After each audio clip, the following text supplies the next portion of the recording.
उपासक गुरु को कभी मनुष्य न समझे, भगवद विग्रह को कभी धातु का न देखे कि पत्थर की मूर्ति है कि अष्ट धातु की है कि ये काहे, ऐसा कभी प्रश्न न करे। इष्ट देव का अवतार होता है अर्चा विग्रह रूप में, अर्चावतार। दो प्रकार से प्राण प्रतिष्ठा होती है, एक होती मंत्रों के द्वारा और एक होती भाव के द्वारा। निरंतर जो मंत्राकार वृत्ति की हुई भजन में डूबे हुए महापुरुष जब तदात्म वृत्ति से श्री विग्रह की तरफ देख ले, उसी समय हलचल पैदा हो जाएगी, प्राण प्रतिष्ठा हो गई। छाती से लगा लिया, प्राण प्रतिष्ठा हो गई। मंत्रों का एक अनुष्ठान वैदिक सिद्धांत से और एक है भाव सिद्धांत। धन्ना जाट के भांग के बट्टा में कोई प्राण प्रतिष्ठा मंत्र से नहीं हुई, भाव से भगवान प्रकट हो गए थे। सिलपिल्ले बाई के भाव से भगवान प्रकट। जब हम अपने प्रभु को अपने प्रभु की भावना से प्यार से देखते हैं तो वहीं प्रकट हो जाते हैं। जैसे खंभा फोड़कर नरसिंह भगवान प्रकट हो गए प्रहलाद जी के लिए, भाव से देखा। नामदेव जी ने तो कुत्ते से भगवान प्रकट हो गए, भाव से देखा भूत से भगवान प्रकट हो गए। तो फिर श्री विग्रह में भगवान नहीं प्रकट हो जाएंगे जब भक्त भाव से देखेगा। और भाव ना हो तो भगवान में भी भगवान नहीं दिखते। दुर्योधन को कहां दिखते थे?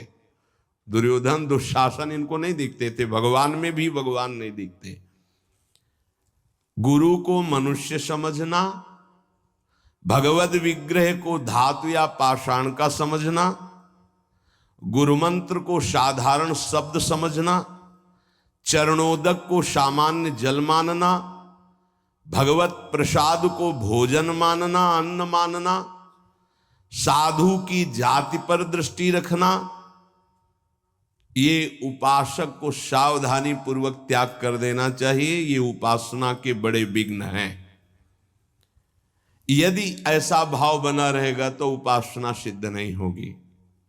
कभी कभी चूक हो जाती है।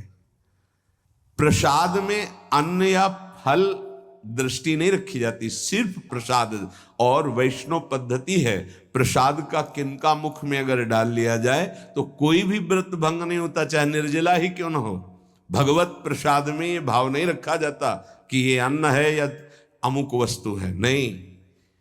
प्रसाद में यदि भोजन अन्न वस्तु, आज अन्न है तो कल प्रसाद कैसे हो जाएगा?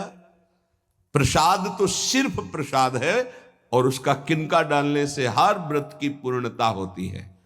चरणामृत, जैसे जो लोग नहीं जानते, वो जब बटता है तो बोले थोड़ा जल हमको भी दे दीजिए। जल नहीं है, चरणामृत है। चरणामृत को जल समझना।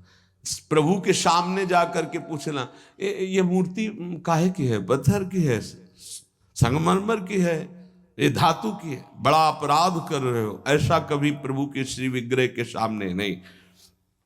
ये संत किस जाति के हैं? ऐसा कभी नहीं। गुरुदेव साक्षात पर ब्रह्म तस्मै श्री गुरुवेन, ऐसा भाव कहाँ हो पाता है? पर ब्रह्म परमात्मा भाव गुरुदेव पर हो पाना है तो बड़ी मुश्किल की बात है। यहां तो साधु भाव ही हो जाए बहुत बड़ी बात है कि ये संत है। पूर्ण मनुष्य बुद्धि बनी रहती है।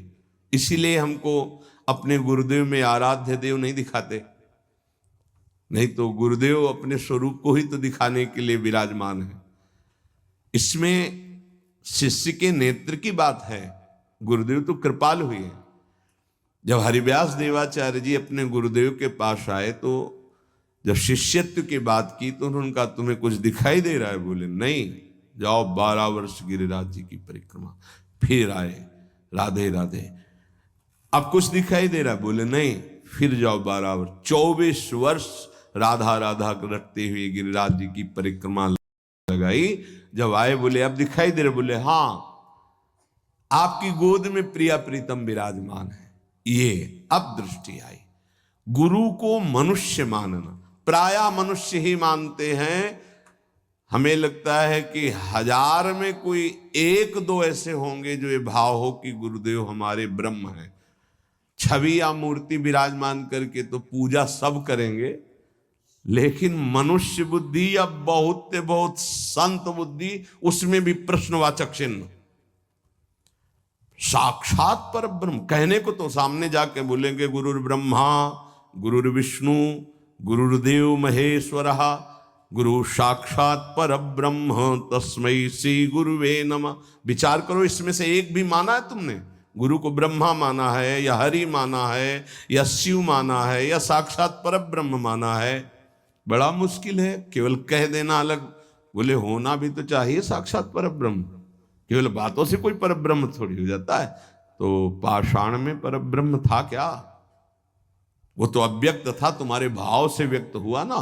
तुमने पर ब्रह्म की भावना की तो मुस्कुराता हुआ ब्रह्म प्रकट हो गया। तो गुरुदेव तो चैतन्य ब्रह्म है। आपकी भावना यदि हो जाए, कुत्ते से विट्ठल भगवान प्रकट किए, तो भावना ही तो की प्रभु प्रभु सूखी मत खाओ, थोड़ा घी रोटी मिला, नाथ आपके लिए ही तो है। तो ऐसे देखो, साक्षात विट्ठल भगवान गुरुदेव में प्रभु आपका सर्वस्व, आपका प्राण मन तन सब, मैं आपकी ही तो उपासना कर रहा हूं। मुझे और कोई भगवान नहीं चाहिए, बस आपका साक्षात्कार हो, आप प्रसन्न हो जाएं, आपकी अधीनता। ऐसा कहां? ऐसा होगा तो भाव बदल जाएगा। गुरुदेव के प्रति परब्रह्म भाव हो जाए तो साधक को कुछ करना नहीं पड़ेगा, अपने आप उसके अंदर समस्त दैवी संपदा प्रकाशित हो जाएगी। परब्रह्म भाव होना बहुत कठिन है।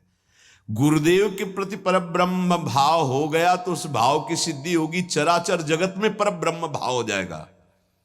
क्योंकि गुरुदेव अखंड मंडलाकारम व्याप्तम चराचरम, तो चराचर में परब्रह्म भाव होते ही वो जीवन मुक्त हो जाएगा।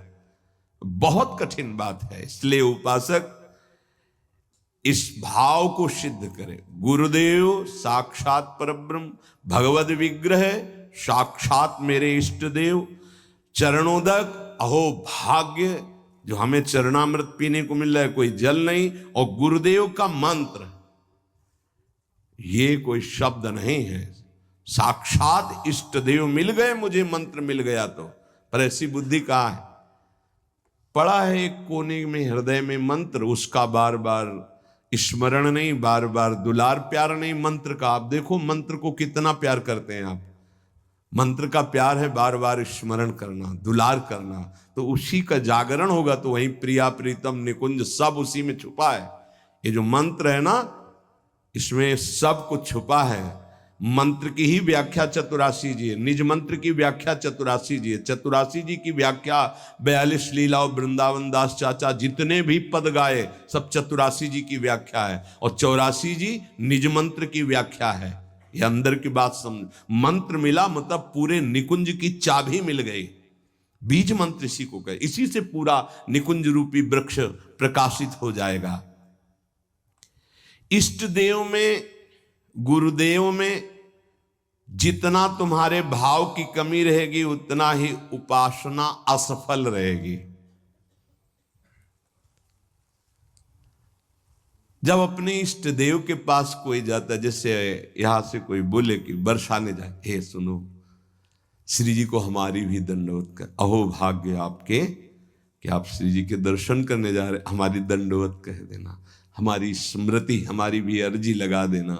कोई आपका है, ईर्ष्या तो नहीं होगी ना, द्वेष तो नहीं होगा, उसके प्रति जलन का भाव तो नहीं होगा कि तो श्री जी के दर्शन के लिए जा रहा है। ऐसे यदि हमें गुरुदेव से प्रेम है और हमें दिखाई दे रहा कि गुरुदेव इनको ज्यादा प्यार कर रहे हैं, तो हमारा उससे ज्यादा प्यार हो जाएगा। आपके हो भाग्य, कभी हमारी भी स्मृति दिला देना, गुरुदेव को ये प्रदान कर देना। गुरुदेव, उसके अंदर द्वेष तो नहीं आएगा, जलन तो नहीं आएगी।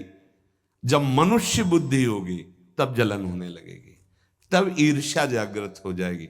नापना चाहिए अपने हृदय में कि गुरुदेव के प्रति मनुष्य बुद्धि का लक्षण है, साधु बुद्धि का लक्षण है, या साक्षात पर ब्रह्म का लक्षण है। इतनी गोपीजन थी, क्या किसी को किसी के प्रति ईर्ष्या थी क्या? एक साथ बैठकर सब कात्यायनी की उपासना, एक साथ यमुना स्नान, एक साथ अनुष्ठान श्री कृष्ण को प्रीतम रूप में प्राप्त करने का। ऐसे सहस्त्रों उपासक, सही पूछो तो इतना भी अंतर नहीं, सबके प्रति प्रभु का समान प्यार है, गुरुदेव का, प्रभु का। पर जो जितना प्रभु मानेगा, जितना अपनापन करेगा, वो दूर रहकर भी अनुभव करेगा कि गुरुदेव का, इष्ट देव का हमारे प्रति सबसे अधिक प्यार है। यह सबको अनुभव होगा यदि आप पवित्र हृदय से, भगवत भाव से, तो आपको यह अनुभव होगा कि देखो, देखें या ना देखें, बोले या ना बोले, मिले या ना मिले, मेरा हृदय कहता है कि गुरुदेव, इष्ट देव सबसे ज्यादा मुझे प्यार करते हैं। ये भगवत भाव में रहता है। इष्ट देव और गुरुदेव की परिपूर्णता के भाव में जितनी कमी रहेगी, उपासना उतनी कच्ची रहेगी। इष्ट देव गुरुदेव की परिपूर्णता में भाव,